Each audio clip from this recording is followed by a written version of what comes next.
What would actually happen if you ran out of electrolytes? Now, if you ran out completely, you would die.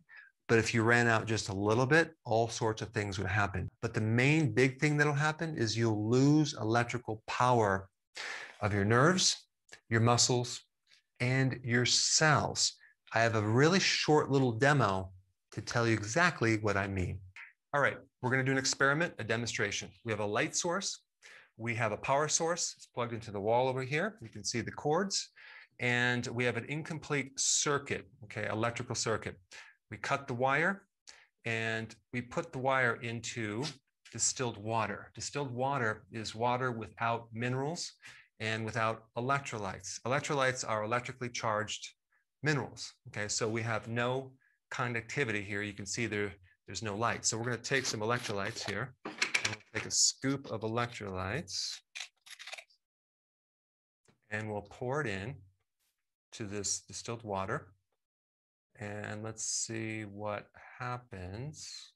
Okay, now we're going to mix it with the water to make sure it's dissolving. And look what's happening. We have a complete circuit now.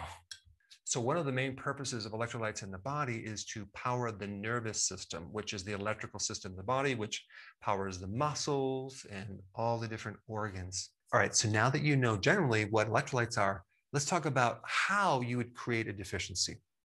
Well, one way is when you start doing fasting, especially if you do prolonged fasting and you only drink water without electrolytes. You see, our bodies don't store electrolytes for a long period of time. I'm talking about potassium, magnesium, sodium, chlorides, or calcium, okay? They don't store these minerals. So if you're drinking water, first of all, you're diluting these minerals when you're fasting, and then you're not eating, you're going to run out of electrolytes. And a lot of people are already running on a low tank of electrolytes. And so when they start fasting, they might not feel good. They might feel dizzy. They get fatigue, keto flu, other symptoms, and they might even pass out. Very important to take electrolytes when you do fasting. All right, number two, if you start the ketogenic diet, you may run out of electrolytes. Why? Because you're switching to ketones or fat fuel. You're no longer running on glucose. And what happens is your body dumps a lot of the stored glucose. So stored glucose as glycogen is just a bunch of glucose molecules strung together with a lot of water. Because for every 1 gram of glucose that's stored, you have 3 grams of water. So glycogen is a fluid-filled sugary substance that's stored in your liver and stored in your muscles. It's not stored in the brain. It's in the liver and the muscles and other organs as well. So what happens when you stop eating sugar is you start dumping all this glycogen as well as fluid. An average person could lose like 13 pounds of extra fluid. And with the fluid comes electrolytes. So you're going to lose a lot of electrolytes, like even potassium. So this is why I recommend electrolytes with keto and fasting. But on the flip side, when you consume a high carb diet, especially if there's sugar and refined carbs involved in that high carb diet, you also become deficient in electrolytes because to store that sugar as glycogen, you also need potassium. So when you lose glycogen, when you do keto, you lose potassium. And then when you consume a lot of the high carbohydrates, you lose potassium because it's locked up and stored in the glycogen, which is not always readily available to you. Quick story. My wife and I, when we got married like 31 years ago, we went to this Italian restaurant and we had massive amounts of pasta, pizza, bread, desserts, wine, more desserts, more bread, more pasta. So we're driving home and I'm not feeling too good, okay? I try to go to bed and my pulse rate is just like bam, bam, bam, bam, just like way, way too high. I didn't know back then what it was, but reflecting back, it was a major potassium deficiency because to store all that sugar, my body was sucking potassium out of the blood and pushing it into that glycogen. And so the pulse rate went up. And that's why number 4, increased pulse rate when you run out of electrolytes. Now, also when you sweat, vomit, have diarrhea, if you're on diuretics, other medications, all of these can create an electrolyte deficiency. All right, the next question is what symptoms occur when you start running out of electrolytes? Arrhythmias. Why? Because electrolytes power muscle, not just your muscles like the skeletal muscles, but your cardiac muscles. And so you may not initially just feel arrhythmias, you might just feel like a heart palpitation. That could be an electrolyte deficiency. All right, number 2, fatigue. Why? Because electrolytes power the body. They give the body energy.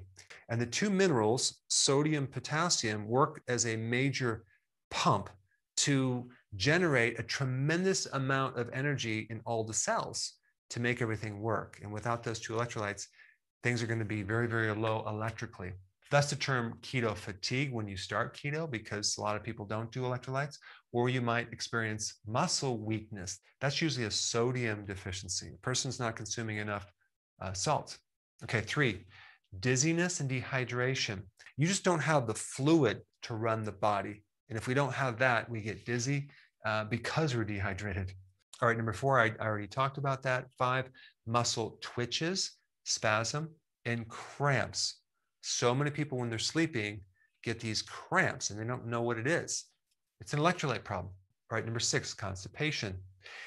Well, your colon is smooth muscle. So again, it's just another muscle that could be affected by electrolytes. 7, headache and brain swelling. Now, this relates to a sodium deficiency many times. It could relate to other things.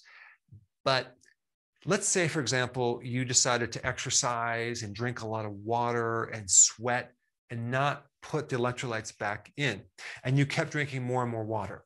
You can end up with a severe sodium deficiency that's called hyponatremia, where the brain actually starts swelling. So it's important that we're not hydrated just with water. We're hydrated with electrolytes and water. Number 8, you can go into shock. Number 9, feel nauseated, get the keto flu. 10, a loss of blood clotting factors, and that's specifically calcium. So you can see there's a lot of things that can happen when you run out of electrolytes. Probably the most important electrolyte is potassium, because you need it in such large amounts. If you haven't seen my video on potassium, I put it up right here. Check it out. Before you go, real quick, I have a course entitled How to Bulletproof Your Immune System. It's a free course. I want you to take it. And here's why. Here's you. Here is your environment. Everyone is focused on this over here, avoiding your environment. But what about here? What about strengthening your immune system? That's what's missing. This course will show you how to bulletproof yourself, and so you can tolerate and resist your environment much better by strengthening your own immune system. I put a link down in the description right down below. Check it out and get signed up today. Hey, before